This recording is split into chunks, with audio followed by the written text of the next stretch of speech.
Hey everybody, it's Matt Michaels here, and we have DJ Impact and Simon Street. For those of you who can see us, that's obvious.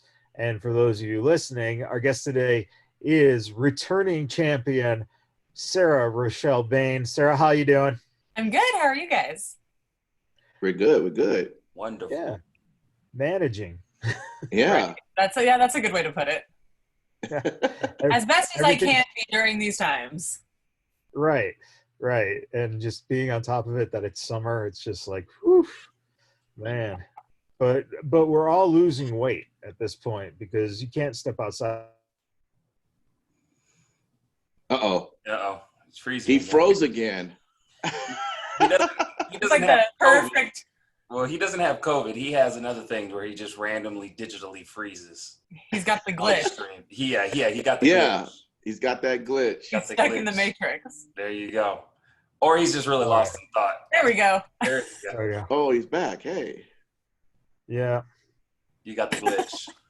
My internet connection is like my personality, unstable. Well, you know what? It's like everyone's mental health right now. Yeah. It's Right. okay. Okay, we could be like Wreck-It Ralph, and you'd be like that girl. She had every time she sneezed, she had like a glitch. Oh my gosh, There that you movie go. is so cute. It is. It is. It's one of the best. So we want to talk a little bit of wrestling and your fandom, and you know what goes into being a Oh, super. And as we can tell, first off, did I freeze again? Yeah, you did, man. you did for a quick second, but Just you a quick came back. second. Okay.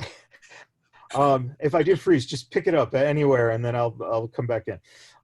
So you got your Undertaker shirt, you got the tattoos. First question is, how influential has Undertaker been on your life? Oh man. So I've always loved everything spooky and dark and creepy.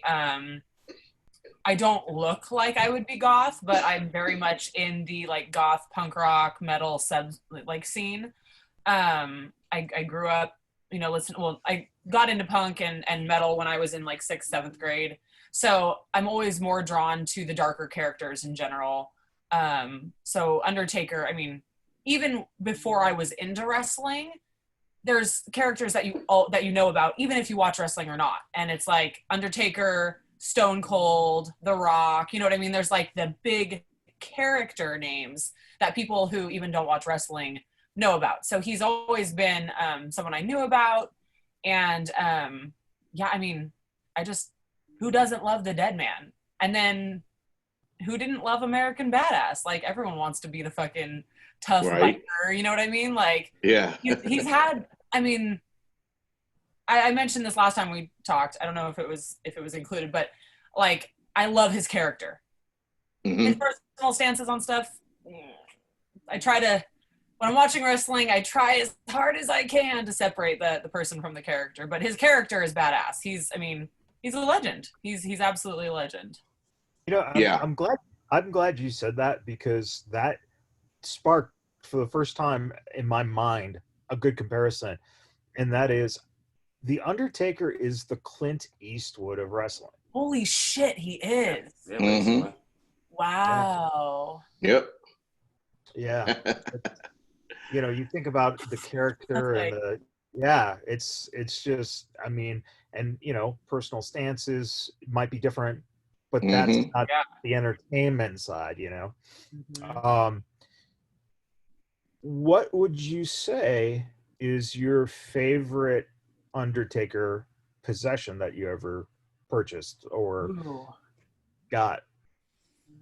Okay, so we just picked up the new Masters of the Universe series, Mm. and we have a random Undertaker coffin from an old action figure somewhere, or like that came, we don't know where it came from, it just ended up in our collection, and it's a coffin, and the new character fits perfectly in the coffin, and we have it like up on this little shelf, and we take him outside every day and like hold him in the sun right before like the sun starts going down, and then we take him up and put him in the coffin, so he's like up on this little shelf in our living room, like this creepy little like ominous character up on the shelf, and he glows inside the coffin, and it's pretty cool. I have a lot of I wear youth sizes in t-shirts, so I get to find a ton of old merch that people aren't looking for. People are looking for larges, extra larges, even 2XLs at times, and I'm looking for like youth large, youth XL, adult small, adult extra small. So I have a huge collection of Undertaker shirts specifically. They're all youth sizes, which is kind of nice too, because being a girl, I like to cut up my shirts and I don't feel as guilty messing with youth sizes of merch because I know that it's not going to be something I could ever resell, like, or trade in our, you know, because that's what we do on the side. We, you know, buy, sell, and trade wrestling merch. But I don't feel as guilty cutting those up. So I'm actually pretty proud of my Undertaker. It's been building. So I've got a pretty sweet collection. But the figure is sick. It's fun. I think we just posted a picture of it on our Instagram a couple days ago. But yeah, it glows up on top of the shelf and it's just creepy and spooky. We also have we have the urn. We have trying to think of what else. My favorite Undertaker related thing that it's not part of our collection, but that I'm making is I'm almost done with my Undertaker burlesque outfit. And that it's going to be so sick. I'm going to record a full performance since I can't perform anywhere right now. We're going to try to like build a fake graveyard for it with a fog machine and all sorts of, all sorts of crazy shit. I'm like, I actually have my gloves. Oh my God. I'm sitting right here because my sewing machine is right. I'm like, you can't see it, but my sewing machine is right next to my computer right here because this is where I do all my costuming at night and stuff. But so it's all, my whole costume is right there. I just have to finish my tie. So. Let me ask you really quick on that coffin. Was it the one that kind of has it's like a logo on top, I think, but when you open it up, it's like purple on the inside. Is that what it was? I'm trying. Is it purple inside? It's plastic. It's hard plastic. Right. I think I have one of those. And it came with. There's like a little tombstone that we have that was with it. Yeah. You don't have the figure that goes with it. I don't think. I don't remember what figure. It wasn't. I don't remember what it. No, it was. I think it was Jax.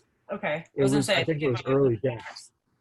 Because, so I had a setup back then, and it was like a folding card table, and it had the ring, it had tons of figures, and they were all kind of in some kind of interaction, right? They were all meaning feuds or whatever.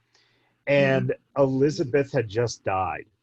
And so I put the Elizabeth figure in the Undertaker coffin with the Undertaker looking over her. Oh, yeah. I just got her.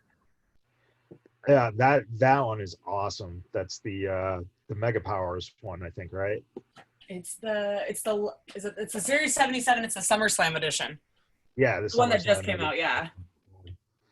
Yeah, but you know that's the coolest thing is that like you could do little like stupid jokes and we stuff, have a make full, your friends laugh. Oh yeah, absolutely. We have a full scene set up. So under our TV in the living room, we have like a little wooden display case that has risers on it. And they're always interacting on the risers, a lot of our Hasbros. And then below in our TV stand, it has like two big glass display cases. And in one, we have all a Sarah with a raw ring that my husband like customized, and it's got the steel cage.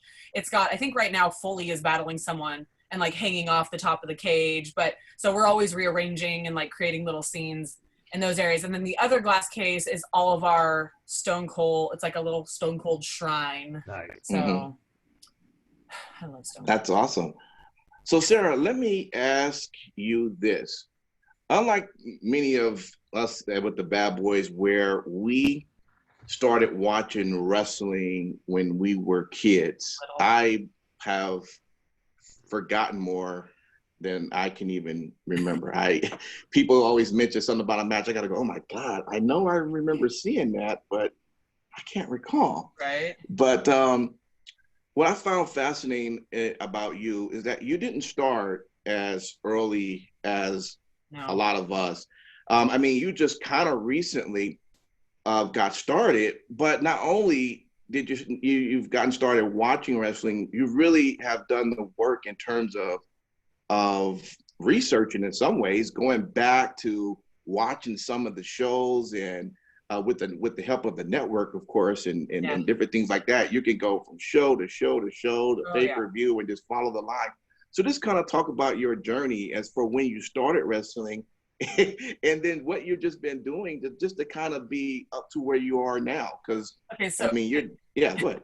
No, it's actually, it's really funny, the initial, okay, so I grew up, I knew what wrestling was. I knew what WWF was. I had cousins that were boys who would always, call me a jabroni or tell me that they were going to open a can of whoop ass. And I would be like, don't call me that. I'm not a jabroni. And I had no clue. And I remember seeing wrestling on TV, but my dad wasn't into wrestling. Like I grew up with a sister, my mom and my dad. And he watched sports, but it was like Raiders, strictly football. We didn't really watch any other sports. We traveled a lot and went hiking and were active in other ways. But so when I got married, let's see, it was we've been married. No, it was actually just before we got married. Let's say it was probably about 6 years ago at this point. I grew up doing theater. I love theater. I love costumes. I've been a sideshow performer for a long time. I've done burlesque. I've hosted events. I've been modeling since I was 17. So I love anything dramatic. I love costumes. I just love that whole world. So one night we kind of would just leave TV on when we would be eating dinner, and Raw became a regular thing that would be on while we were hanging out. And I got sucked in seeing, I think it was right when Charlotte started doing her, let's see, it was after the Four Horsewomen had come up to WWE, and Charlotte had done her first major heel turn. And I was like, who is this bitch? Fuck this bitch. She is nasty. And I was like, I do not like her. And then later on I would realize, actually, I love her. She's good at her job. That's why I don't like her. But I remember I was like, what is this? This is wrestling? And Sean was like, my husband was like, yeah, you want to watch it? And I'm like, yeah, let's leave it on. So I actually sat down and watched the full episode of Raw. And I remember being like, wait a minute. This is what I've not been watching my whole life. I was 20, let's see, I'm 32 now. So 6 years ago, I would have been 26. And I remember being like, okay, hold on. It's like a soap opera. It's like a cat fight. People are beating the shit out of each other. It's athletic. It's everything I loved all combined into one. And I was like, how the fuck have I never watched this? And even my husband was like, I don't know why I never thought to be like, hey, let's watch this, because it is totally something that you would have been into.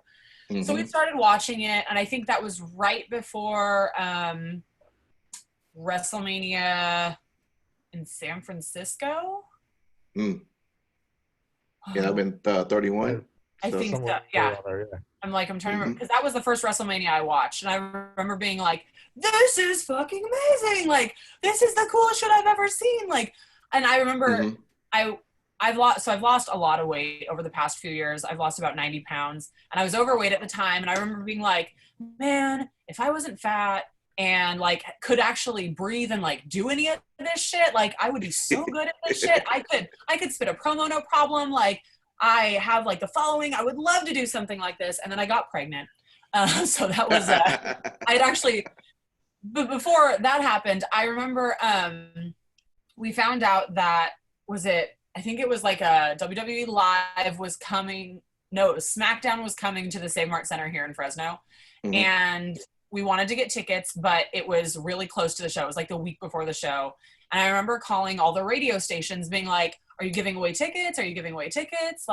How can I try to win a set of tickets? Because they were all giving away ringside.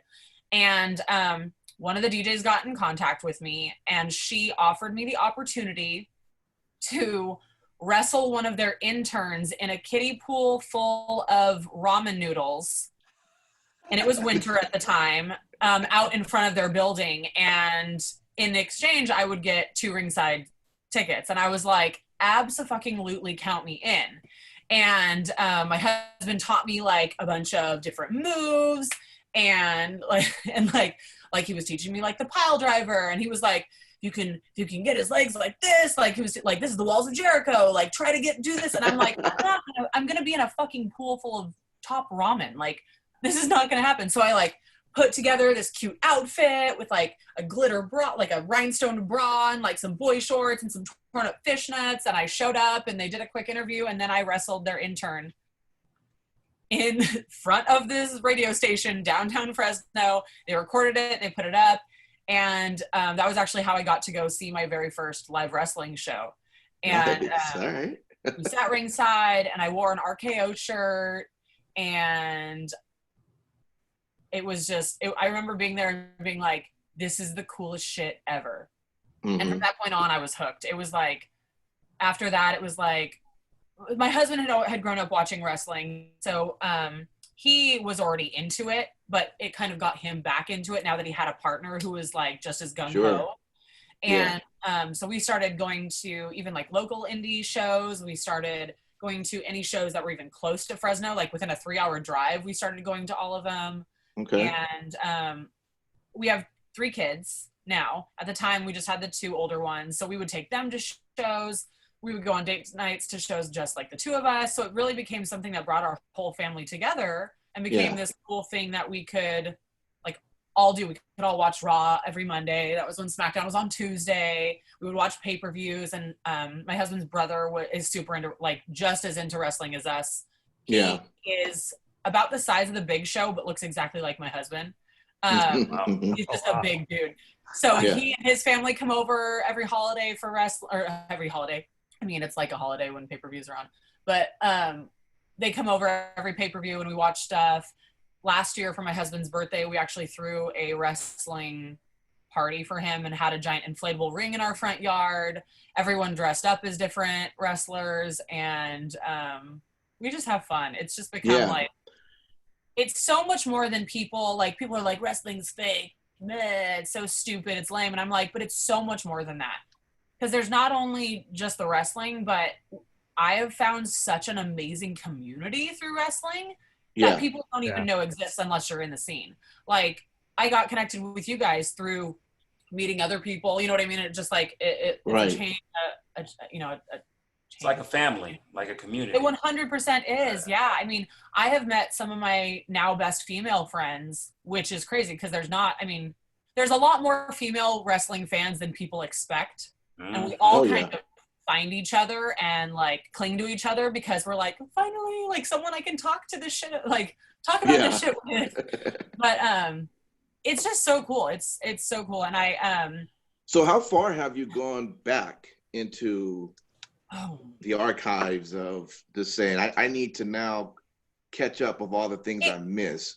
Oh man, and that would take so long. It kind of so I kind of have been like, I'll pick a wrestler that I want to learn more about, and I like go down a rabbit hole online. I'm like, I'll be like spitting out random facts at dinner. I'm like, did you know that in blah blah blah blah blah, like but so I've been watching a lot of like different wrestlers matches and like going back to major pay-per-views where they had a big match that was like a defining moment in their career. We were doing Bret Hart recently because he is like, I love Bret Hart, and he just seems like such a cool guy outside of the ring and outside of wrestling too. Like, I am a Bret Hart fan, very much so. That being said, I am also very much a Shawn Michaels fan. I'm not one of those people who pick sides. My husband is a Shawn Michaels fan. But so we've gone back, let's see. We went back to WrestleMania 2, but we've also gone back and watched a lot of ECW stuff. We've watched a lot of like WCW, like the Nitro stuff. We've watched, it just kind of depends on the day. Sometimes I'll get home from work and he'll have something random on and I'm like, what are we watching today? So for the WCW that you watch, there's from what I have learned, I mean, I watched WCW a lot when it was, well, not WCW, I'm sorry. You mentioned WCW. Let me jump over to ECW because Okay, so ECW, I guess I didn't watch ECW before WWE picked them up. So apparently the way they were before WWE was just Totally insane. Different. Yeah. Yeah. So I think we've talked about this before. Yes, you have to watch, if you want to see the real shit, you watch it on YouTube. You watch bootlegs of it. If you want to see it clean, networkified. Or pull out your VHS or DVDs. Yeah, I was going to say, we'll call it like when they Disney it. Yeah, but so my husband's actually been collecting VHSs, and we got one of those little TV VHS combinations that's in our garage. And so we go out there and hang out once the kids go to sleep or whatever, and we watch old VHSs and, maybe partake in 420 friendly activities. There you go. But it's all legal. I'm like, there's nothing better than getting stoned and watching wrestling, if I'm being honest. So. Well, getting stoned and talking about wrestling is definitely another. Okay, that is up there, but. Hint, Michaels. Hint. Just saying. Yeah, absolutely.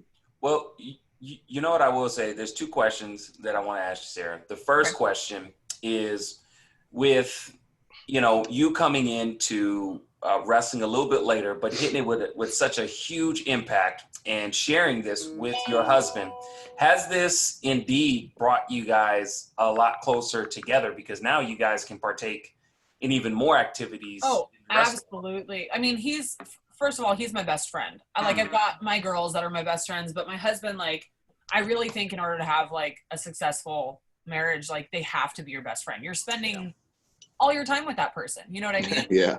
And I've always been the girl that's had a boyfriend throughout the years or whatever. They called me a serial monogamist or whatever. You go from relationship to relationship. But because I was looking for a partner, not just a boyfriend. You know what I mean? And he really is my partner. And wrestling it's so cool because I have friends who are married and they're they have a sport that they share with their significant other. You know what I mean? Mm-hmm. Or they have a hobby or they run marathons or do shit like that. But it's so cool that we have this fandom that we share, and that I'll be on Twitter all day at work, reading stuff, and I'll get home and be like, did you know that blah, blah, blah? And he's like, oh, I saw it on Instagram, or oh, I saw this. And we catch up about all the wrestling gossip during the day. And but yeah, our first date night that we went on after we had our son was we went to a live and to WWE Live, and it's just cool. It's cool because I don't think a lot of people share that are wrestling fans share that with their significant other. I have a few of my girlfriends who are more into wrestling and their husbands are wrestling. So it's really cool that we get to have that together.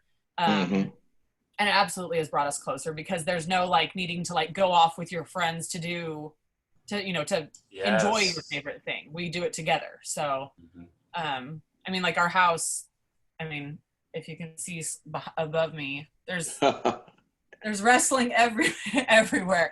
And at first he was like, I am so sorry. Do I need to stop putting stuff up? And I was like, fuck no, go for it. Take over the house. You can probably, it's everywhere. It's everywhere. But so it's fun because we collect together too. We've always gone antiquing or gone to estate sales, and we were really into, collecting other stuff. And then when I really got into wrestling, then it was fair game to collect all of the wrestling stuff because I didn't mind it being brought in the house. So it's very fun to share this with him. Well, the one great thing that I think a lot of people who are fortunate enough to date or find that partner or marriage where it's wrestling based, you then make the babies that love the product, and then it grows. So you're part of bringing in the new generation of fans who will love wrestling even more. Oh my God. So absolutely. My son is 2, and he has he's got an Austin 316 shirt. He's got his outfit that we brought him home from the hospital in was a onesie that had the championship belt printed on it. And awesome. Actually his first newborn photos that we did, we did a Harry Potter series with him where he was like a little wizard. And then we did a full, like his first promo where he was wearing a little like crocheted like championship belt. He was wearing like little wrestling boots. And so from birth, he's been a little superstar, whether he knows it yet. But he he hears the music start, like that classic WWE music, and like when the Raw music comes on, he runs into the room and just goes and stands at the TV and is like, I'm ready. He actually got sorry, I'm drinking a beer and I had to burp. So he actually I got a call from his preschool this past week that he had been a little aggressive with some of his friends. And I knew it. It was the day after watching, what was it, Extreme Rules that was just on? DRKO somebody. I'm like, I was like, what was he doing? And she was like, well, a friend took a ball from him and he mouthed them, which is like where he like tried to nip at them. She was like, and then he was like, pushing his friends, but he didn't seem angry. He seemed like he was trying to get them to play. And I was like, well, his brothers were at our house this weekend and he was, they were wrestling a lot. And my husband loves to powerbomb him. So it's, yes, powerbombing your kids is so much fun. Dude, it's so fun. Yes. Because they're just like, they're little and you can just be like, bah! Yes. And he loves it. Oh my God, he screams and wants more. He's just like, he's 100% going to be a wrestler. Even if, I mean, we're planning on getting him into gymnastics and getting him into martial arts once he's old enough, just for the discipline aspect of it. But also just like to encourage the athleticism. And then if he did want to pursue wrestling once he was old enough, he would already have that foundation. So I wish that I had gotten into wrestling at a younger age so I could have pursued it. Because, I mean, it's so cool. It's just, it's so amazing to see what like the human body can withstand and like still get up and keep going. It's fucking crazy, crazy.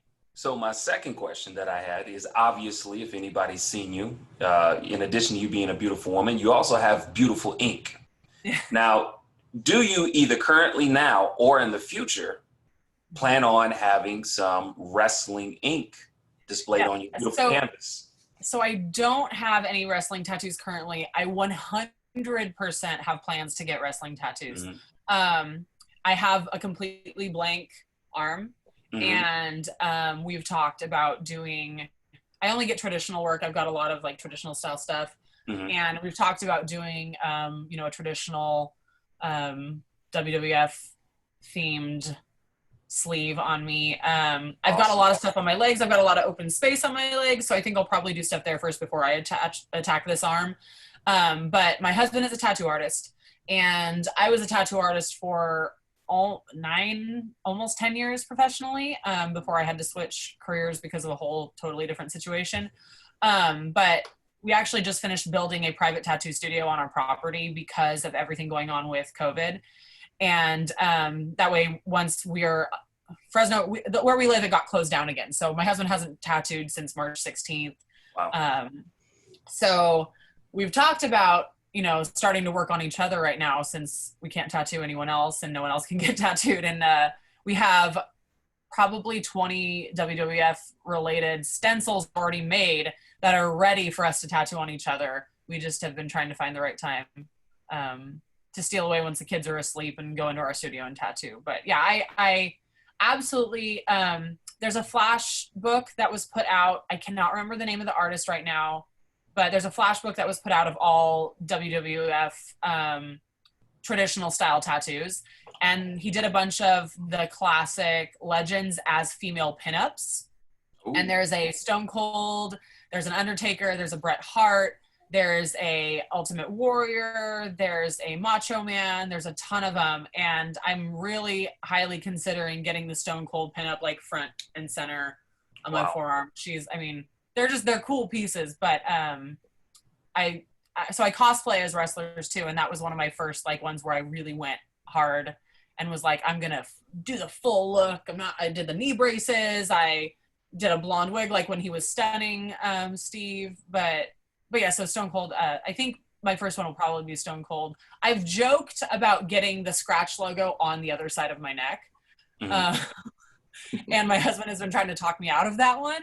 But I'm like, what if I just got it like small, like up, kind of tucked away? And he's like, you really want to blast it on your neck? I'm like, what else do I love as much as wrestling? Like, I love you. I love our kids. But like, I want people to know, like, I love this shit. Like, plus the scratch logo is one of the, like, the block logo was cool, but the scratch logo to me is just like that era.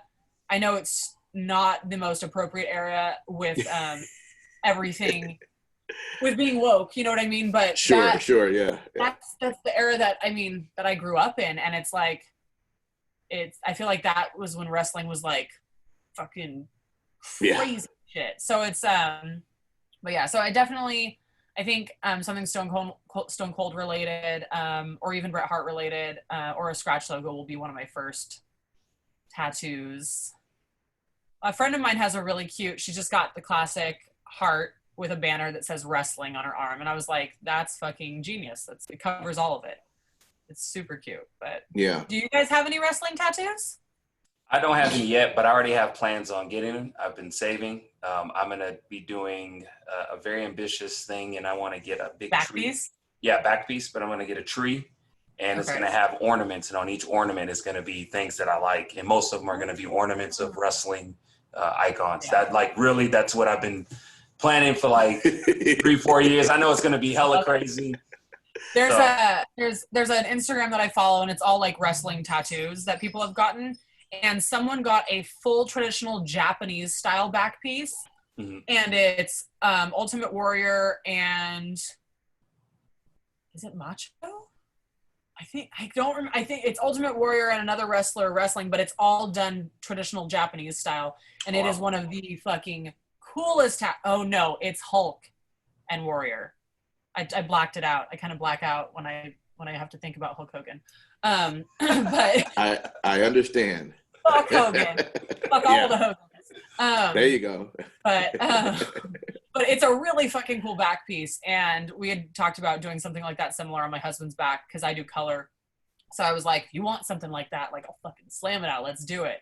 But yeah, wrestling. I love wrestling tattoos. I want to see everyone's wrestling tattoos. Maybe we should do like a show where we, interview wrestling tattoos, and they'll take screenshots, and then we'll have the guest on. We'll talk about their inspiration. Right? There you go, Mike. I would love done. I would love to see, like, I want to see the really bad wrestling tattoos too, though. I want to see like. I feel like that could be a show. That could be a show. Bad wrestling. Because they have a tattoo show where they let the significant other get a tattoo on, their significant other, and then they have to reveal it. And if it's bad, it's they do that. What's that show on? I forget what it is. I saw it one day. Your VH1. It's like it's the one with Snooki. Yeah, Snooki's on it. Yeah. Yeah. And it's where they do that. It's like revenge tattoos where you like go on with someone else and you pick each other's tattoos. They should do like wrestling tattoos. Oh, can you imagine? Right? Take your best wrestling friend and you pick a wrestling tattoo for each other. Oh my God. Somebody put a Eugene tattoo on somebody's butt or something like that. That would be cool. Oh man. That would be cool. Would you want a tattoo of Eugene on your butt? Who's to say I don't have one? Hey, if you do, here you go. All Eugene for two. He was a badass in the ring, though. I don't give a damn, boy. He knew his shit. I'm like, I have a tattoo on my butt, but it's not wrestling related. Oh. How many tattoos do you have? How many tattoos do you have total? Last time I counted, I was somewhere around 78. Wow. But oh wow. But I was gonna say it's been a long time since I've counted, but I haven't gotten tattooed since 2016. Okay. So I'm just like, when you're a tattoo artist, you don't want to get tattooed because that's what you're doing all the time. And then even though with my husband tattoos, people are like, oh, you probably get tattooed all the time, but it's same thing. It's like the last thing we want to do at the end of the night. You know what I mean? Plus he's booked out normally pretty far, but. Yeah. Let me ask you, Sarah, so you're watching wrestling currently, everything that's happening. Have you picked a side yet? Are you rocking with WWE, or are you rocking more with AEW, or are you just, they're just equal in your, you know, everyone kind of swings one way or the other. So I'm just curious where will you be?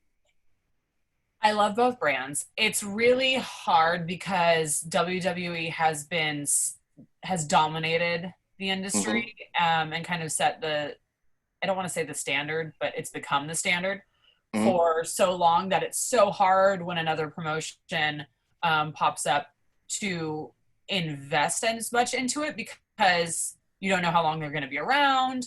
But I think that a lot of the talent they've signed has been incredible. I think they need to sign Eddie Kingston. I think someone needs to sign Eddie Kingston. He's actually signed. Did they sign him? Good. Yeah. Oh shit, I didn't hear that. Yep. Oh, this weekend it happened. Yeah. Okay, I was like, I missed that. That's fucking awesome because his mic skills are insane. But I really like I like that this TNT belt thing that Cody is doing. I like that he's pulling people out of the indies to show off talent that's not on their roster. I think that's really cool. I really fucking hate that they haven't done anything with their women's division. They kind of came out of the gate and said, we're going to be diverse. We're going to be different. We're going to be, zero tolerance with shit. We're going to do things differently. And we haven't seen that. Other than them having Sunny. I mean, I think that's like the biggest, that and Nyla, but I've been disappointed because I had such high expectations. Sure. I think that they have potential to be a long runner alongside. But I'm open. I'm not discounting them or not watching because of it. I mean, sure. Just like as much as I don't want to support WWE because a lot of the ways they handle stuff and a lot of their dumbass storylines. I mean, I'm still gonna watch, and I hate to admit that, but it's like when there's nothing else right now to watch, you know what I mean? It's like we can't go to live indie shows. We can't. I like both brands. I will say that, like I said, it's hard to get away from WWE because they've then now forever. You know what I mean? Yeah. And I'm so attached to the females, like to the women's division on WWE. I'm like so balls deep in that shit. So do you like what you're seeing with Bayley and Sasha? I mean, I love them having both belts like that, but I don't know. What's your take on it? I mean, are you? I cannot stand Bayley. Macy's doing her job. Okay, I have been lately saying, okay, you know what? I do like her heel work. That was funny. I like the way she's playing it. I love Sasha and Bayley as a team. I love what's happening right now. I don't like that WWE didn't make their champions more diverse until there was no crowd. I don't like that. I really feel like they're watching Twitter and seeing what everyone wants to happen right now and then being like, oh, fuck it. We can't give them anything else right now. Let's give them that. So like, I never thought about that, but yeah. No, like 2 weeks ago, we were all going off about how Big E deserves a solos run right now with, you know what I mean? With Xavier being out, with Kofi stepping out for a little bit. It's like, and Big E is a fucking beast. He is amazing. He's incredible. I would love for him to get a solo push. And then all of a sudden, last week, we were like, were they like, it's like they were reading on Twitter like, oh, maybe we'll push Big E now.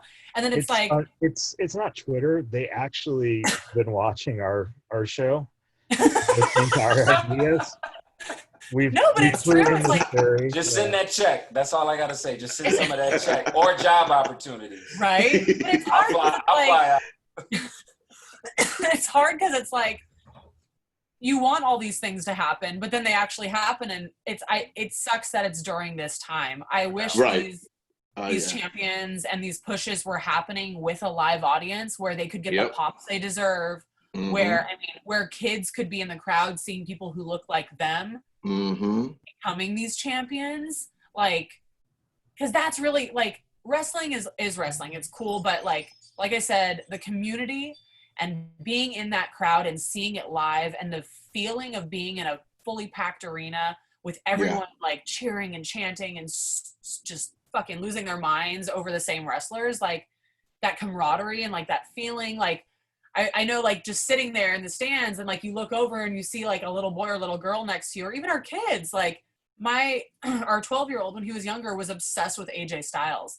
And when AJ would come out, like, just seeing his face light up, and, like, there's just nothing better than what wrestling does for people. Mhm. And right now, like, it doesn't have the same impact because it's not able, like, you don't have the crowd there, like, to experience to share those moments with the wrestlers. Sure. So, like, I like what's going on. I wish it was during a different time, and I hope that I agree. I hope they continue keeping it more diverse and working different people into the storylines and stuff if things ever go back to normal, whatever normal is. Yeah. I mean, I think Triple H, I think I think he's probably appears to be more of the one who's taking the risk that Vince McMahon never would want to take. 100%. So, 100%.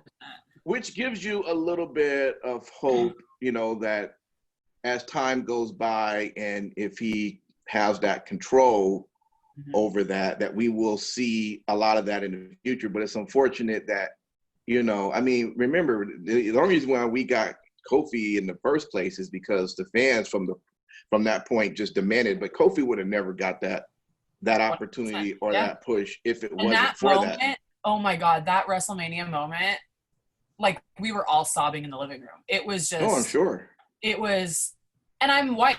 You know what I mean? Like, I can't even imagine, like, how cool to be a younger, Black child, like, seeing someone who looks like you. And he's not like a clean cut Black guy. You know what I mean? He's got dreads. Sure. Like, he looks so much more. He's not super muscular and beefy. Yeah, he looks like just a normal guy. And it's just like, man, that storyline was just so fucking cool. I'm like, I get chills thinking about it because it was such a neat moment. Except for the fact that Vince thought he was putting the belt on Booker T. So. Good old Alzheimer's decisions. that is a possible. You're killing me. Boy, if Vince McMahon thought like R-Truth. Oh my God.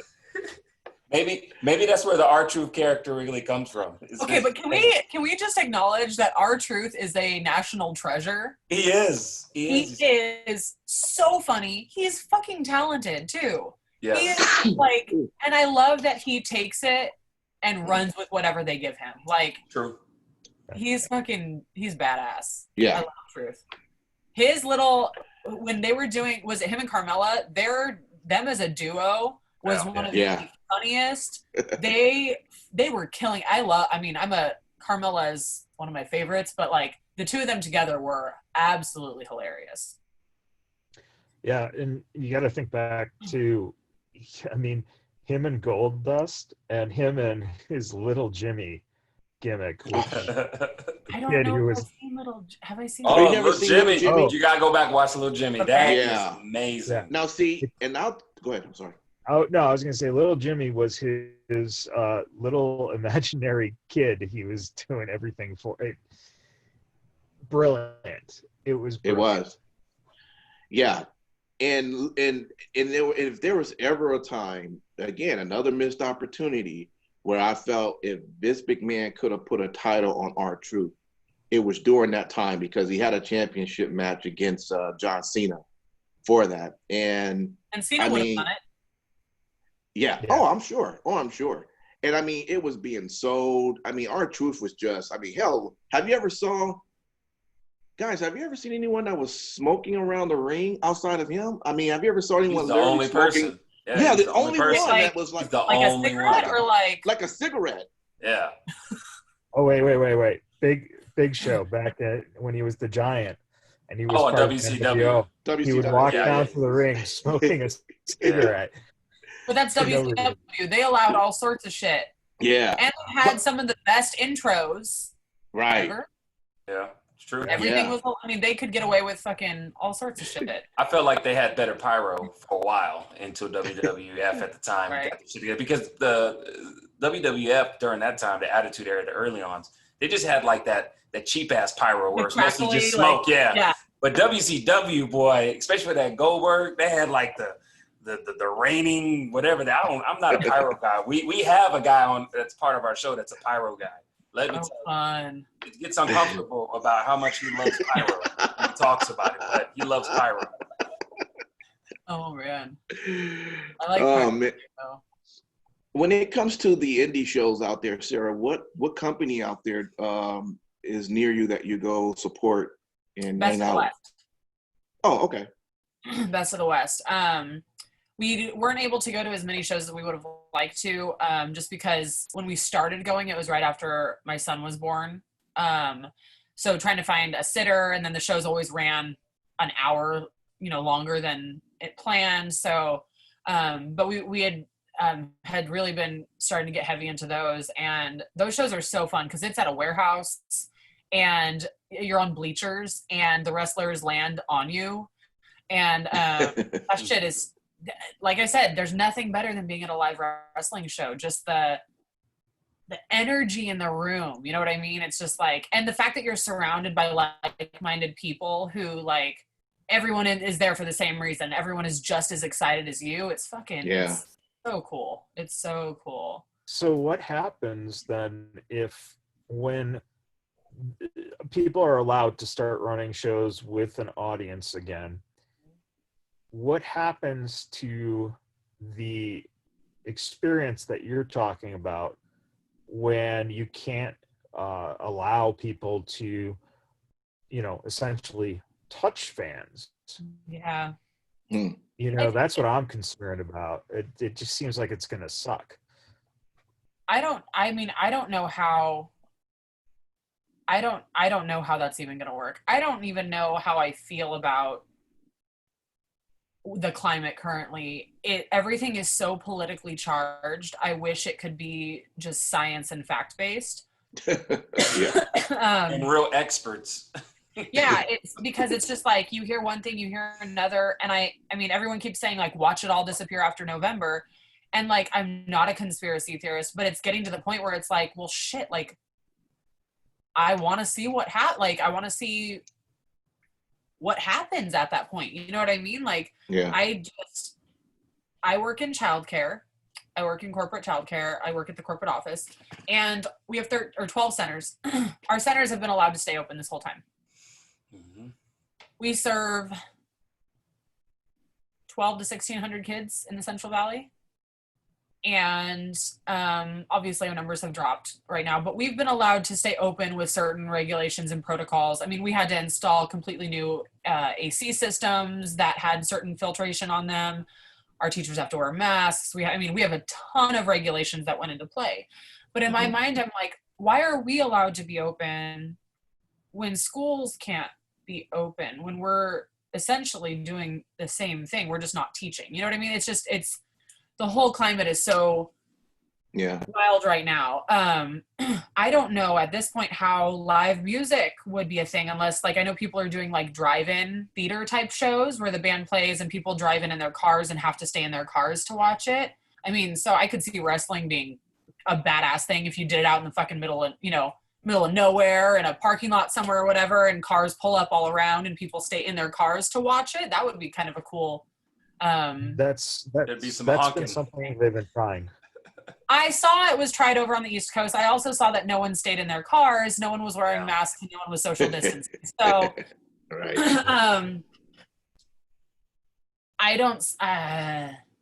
Wrestling fans have not been setting a good example to make a case for having shows start back up again. I don't know how to get back to where we were before this.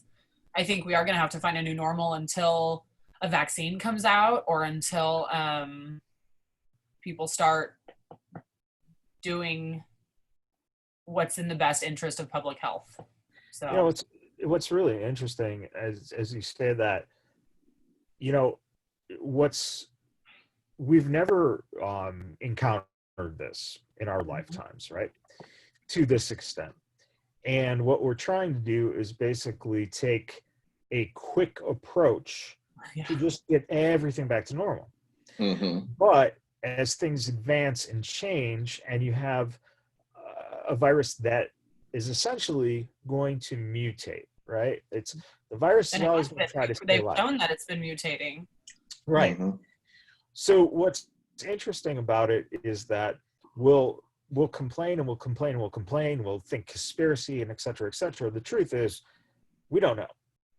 And it's interesting because if you look at what we do, us jackasses who just talk about this shit, we're essentially, we do the same type of thing. Oh, why doesn't wrestling just do this? Oh, they could fix it just by doing that, you know? And it's like, well, sometimes you need a longer storyline, you know, but we want everything now. We want it quick. We want to see the results now. And I think that's, you know, that's an interesting parallel. And, you know, hopefully, because not only are we talking, especially on the independents, we're talking about greeting fans. That's how these guys make their money, is by selling T-shirts right at the table. You know, I do really like the I don't know if you guys have seen like the online meet and greets that have been happening. I'm a part of a couple of Facebook, you know, wrestling fan groups where we like buy, sell, and trade collectibles. We do raffles and all sorts of stuff. And a lot of the groups have been reaching out to different wrestlers and getting them to do kind of like a Zoom meet and greet where you can get you can mail something to the wrestler, they sign it, they send it back, or, you know, they'll have a series of pictures or something available that day and then they mail it out to you. So that's been kind of cool that it's still an option, but yeah, I mean, it's like I said, I don't know how live events in general like are gonna go back to normal. And I think that's like more people just need to say, I don't know, instead of trying to be like, this is how we do it. This is how we do it. Like, admit you don't know and admit you're just working on it. You know what I mean? And trying to figure it out. Well, I just wish everyone would wear their masks and stay farther apart. And I think if everyone would just do their part and be patient, and I think if our government would help take care of the people who are doing their part and being patient a little bit better, then I don't think it would be as much of a disaster as it is. Well, I will tell you. I also don't understand how we're the only country that hasn't figured it better. out. Like, like other countries are back to normal, like on one level or another, and I'm like, what? Yeah. Well, here I was gonna. Oh, go ahead, Mike. Really quick, and just following up on this, here's an interesting question for you. We have a WWE Hall of Famer as president. Which WWE currently Hall of Famer would you have replace him?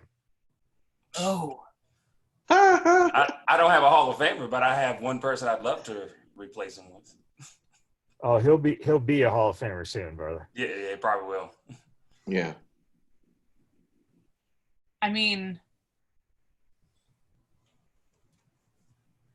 I have a couple people that I would like throw up there. My brain is not working right now.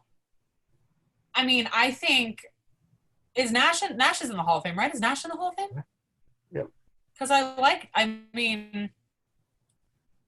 don't know if a lot of his public stances are for show, or if he actually believes the way he does, but I like how outspoken he has been about everything. I love The Rock. That's what I would pick. I love The Rock. I'm like, yeah. He's a wholesome motherfucker. Yeah. I'm like, I don't. No, Nash is a good choice. But I'm surprised that you didn't go straight to Stone Cold. That would be an awesome president. I love Stone Cold. While I love Stone Cold, I also can admit that he has had a problematic past.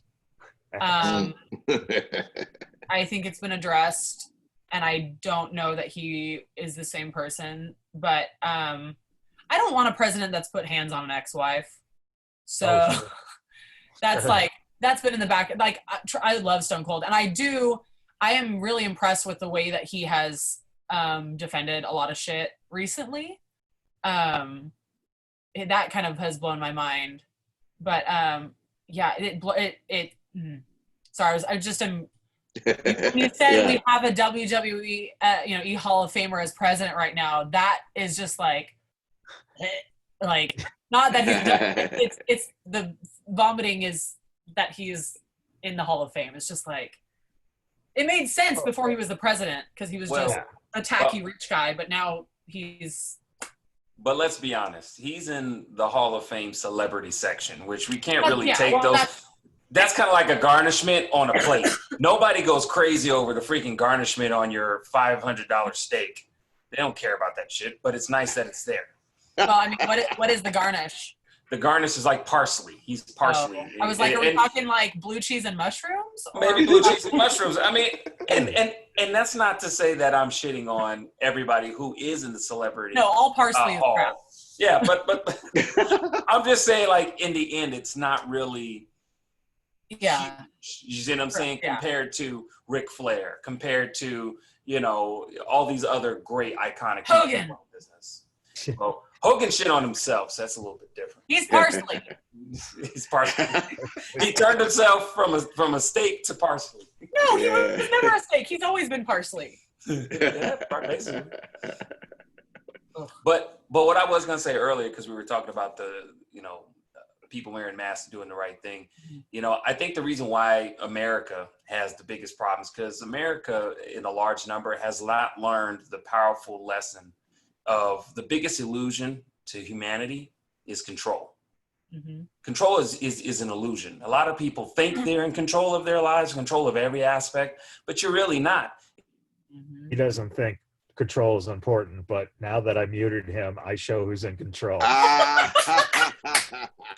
Anyways, besides Matt Michaels loving to mute me, I was going to say though, what the true power of control is controlling yourself and how you react. And that's the problem that America has. They look at control as something you buy, something that you implore, or you push your will on people. But no, if you just control how you react to this, you'll find better perspective and better solutions on how you can deal day to day. Yeah, I think you hit it on the nail on the head earlier. You were saying, one of you referenced instant gratification. And I think that the way that our country has gone, we're America, land of the free. And everyone, I know our younger generations, they want it right now. We can fast forward through our commercials. You know what I mean? Right. Yeah. I can pick up my phone and order something on Amazon, and with COVID, it may take 4 days instead of 2.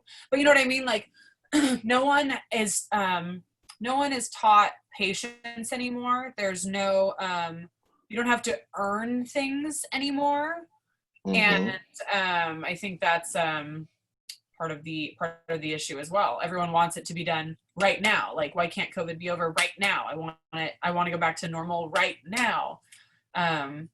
Instead of realizing that we all have to work together to make that something that's possible. So, well, I mean, unless they want to do a trach challenge, they're more than welcome to do that. A trach. The worst case scenario for anybody that catches COVID to where you have complications, they stick a trach down your tube to help. Trach challenge. A trach. I said a trach challenge because we're talking about social media and the day of I mean, if you want to a challenge, do it. Oh, you were talking about the Drake challenge. I thought he said Drake too, and I was like, Drake. Yeah.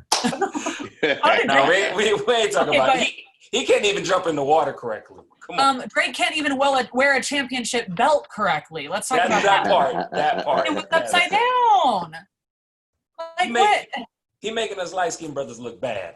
I was upset with him. I was like, man, you making us look bad, bro. I need you to go back in the closet. He will always be Jimmy in a wheelchair to me. Always. Yes, from Degrassi, yes. Always. Sorry, DJ.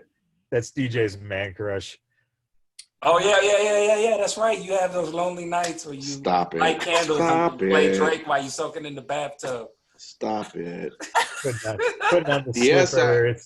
I'm a fan of Drake, but not the way you guys are making it. Stop it. Be telling us, hold on, I can't do the podcast right now. We got to wait for an hour. Haven't been a long time, my man. Oh man. Anyways. Back to wrestling. Yeah. So as we get closer to finishing up here, what has been your favorite wrestling memory that you've made? Oh man. So I cosplayed as Becky for a Raw that was it Raw that came through? It was a live. Was it a live? It was a live that came through here. Oh, sorry, I was laughing so much my asthma like. So I cosplayed as Becky. I did a play on her WrestleMania outfit, full back painted, leather outfit with the yellow stripe. And when we got to the arena, they scanned our tickets and told us that we had been upgraded and we had to go to the box office.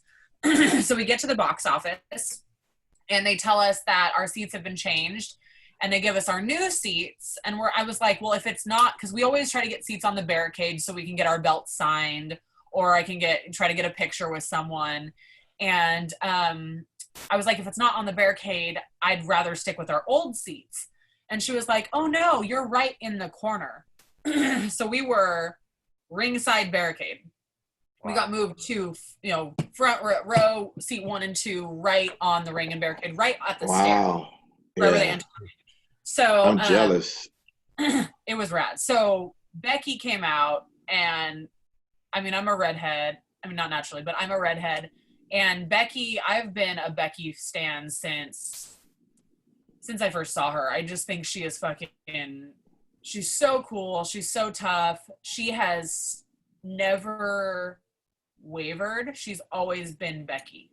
Mm-hmm. And her, that moment when she came out at the Rumble and fucking got to take Lana's place. And I was standing on top of our couch screaming and crying. Becky just has my heart. And especially now that she's pregnant, is going to be a mom. I'm like, I connect with you so much more. I'm right there with you. But so Lacey Evans came out first, right? Lacey's music played. She came out. Lacey sees me dressed as Becky.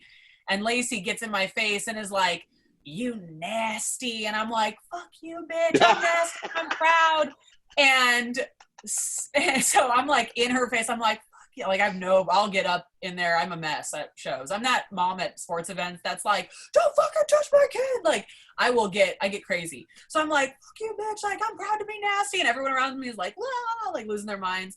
So Lacey goes up and gets in the ring. Becky comes out.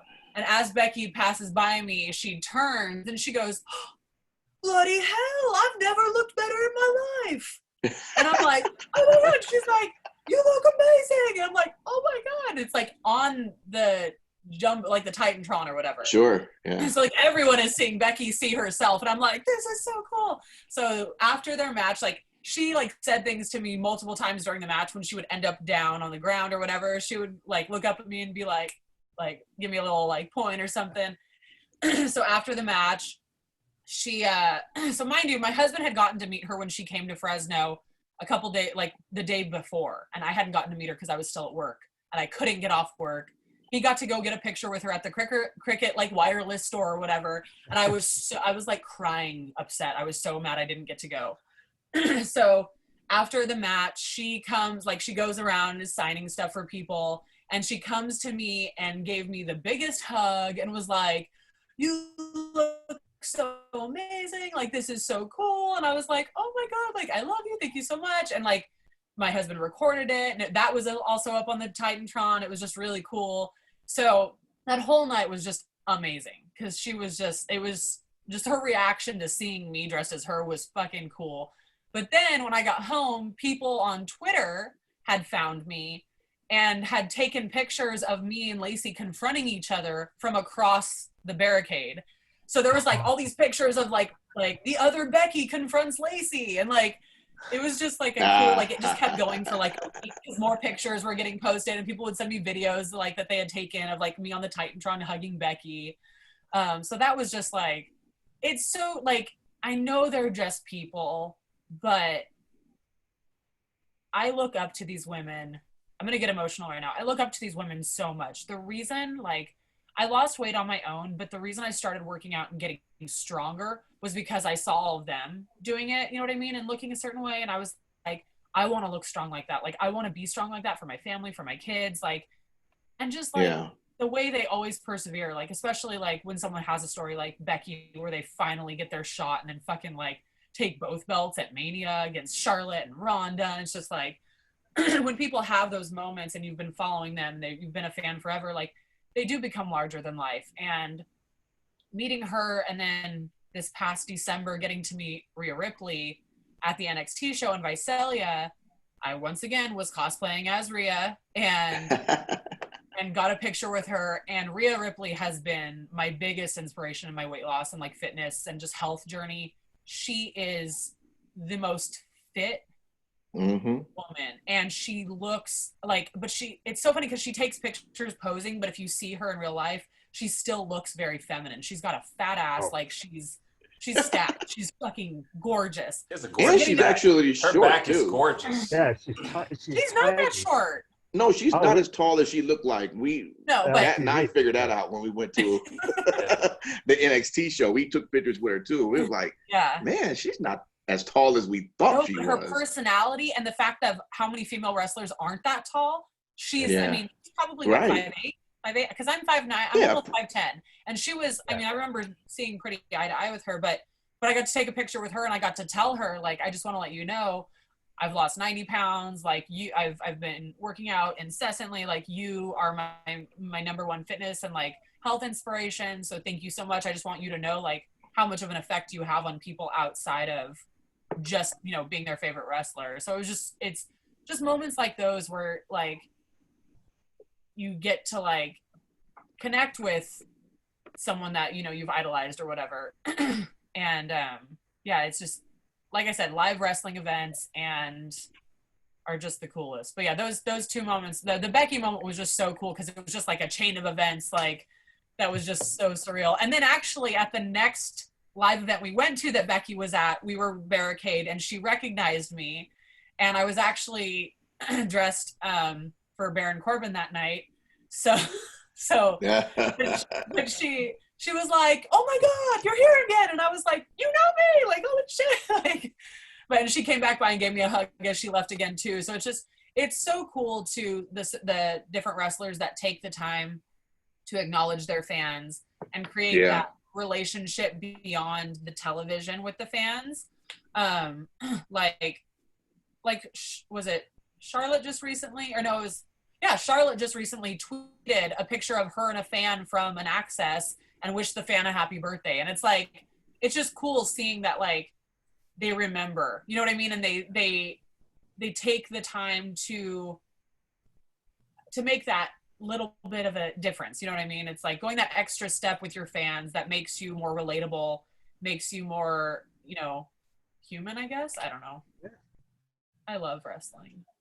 Well, that's a good spot to kind of wrap up for this interview. And I got a feeling once we get done, DJ is gonna shoot me a text and say, "Hey, can we get Sarah back like next week?" That's funny. I could talk to you guys forever. I always have so much fun talking to you guys. No, we appreciate it. I might have to do a segment with Sarah. How about that? You know, we add a new podcast to it. That'll work. I'm good with that. She's like, I don't know. Let me think about that. No doubt. No, we always appreciate. Thank you for definitely coming on. No, and once this all calms down, we got to come out to Vegas and hang out. Shots. Absolutely. At that point, you can cosplay as a Vegas bad boy. Oh my God. So which Vegas bad boy would she cosplay as? That's okay, so the question. If you have me on again, I can make that happen. Wow. And I promise it will be hilarious. Okay. All right. That works. Oh Challenge. Get it done, boys. Get it done. Set it up. All right. Well, we just started August, so let's say the beginning of September. let's give it a month, and that will give you ample time to prepare for the Vegas Bad Boys podcast cosplay challenge. Wow. Sounds right. I mean, also, I am working on a Mighty Molly look as well. Yes. Yeah. Awesome. That one's taking longer than I had planned just because I want to, like, I got to do it right. Yeah. I'm going to do the actual pink Mighty Molly outfit. So. Love me some Nice. Molly. Love me some Molly. Make sure you reach out to her too once you have it all done. Oh, I will. I will, absolutely. I did Carmella for a live, and Carmella reached out afterwards. So I always shoot stuff to him. I'm Awesome. really, my Well, Undertaker one's going to be the tits, so. And I can't get out of my mind the image since you showed the glove. Now I think of Mark on stage slowly taking off the Undertaker glove. Oh my gosh, right? But how perfect are they? I know. Those are nice. Those are That's nice. so amazing. Perfect. They're so good. I'm like, the whole thing is hilarious. So I couldn't find the proper stripes that I needed for the tie. So it's purple sequins, and it's like that flip sequin material, so that when you flip it, it's black. So I flipped half of them, so it like makes the purple and black stripes, but then it's still all nice. Awesome. Well, thank you again, Sarah, for this little chat. And everyone, remember, please, to follow Sarah. Sarah, what's your social media? Okay, so on Twitter, I am Sarah Bane 666. On Instagram, I am Sarah Rochelle Bane, or The Bastions. And then I've got my OnlyFans, where if you are over 18, you can subscribe and see some of my current bikini addiction, or you can see some of my sexier wrestling cosplays. And bet you didn't know Macho Man had a nice set of tits. So.